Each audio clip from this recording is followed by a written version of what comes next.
Балалар, сендер ертегіні жақсы көресіңдер ме?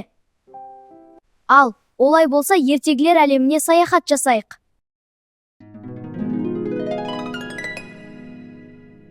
Ертеде бір әже мен ата баянды өмір сүріпті. Олар үй шаруашылығына үлкен ұқыптылық білдіріп, үй алдындағы бақшаға шалқан отырғызыпты. Айдан ай өтіп, күз айында ата бақшаның жемісін жинап жүріп, шалқанды көреді.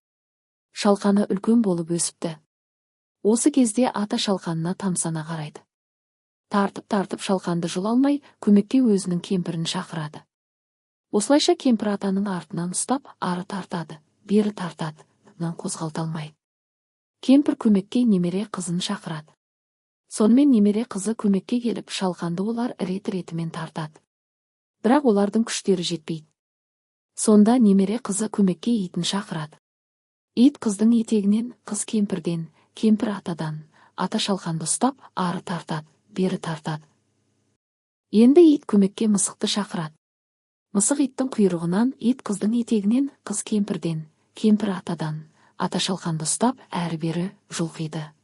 Бірақ шалқан шықпайды. Енді мысық көмекке тышқанды шақырады. Тышқан келіп, мысықтың құйрығынан ұстайды. Мысық иттен, ит қыздың етегінен, қыз кемпірден, кемпір атадан, ата шалқанды ұстайды. Олар тарта ақыры шалқанды суырып шығарады. Міне, кішкентай болсаң да, сен маңыздысың. Міне балалар, ертегіміз осымен аяқталды. Келесі ертегіні көру үшін арнаға жазыл. Сау бол!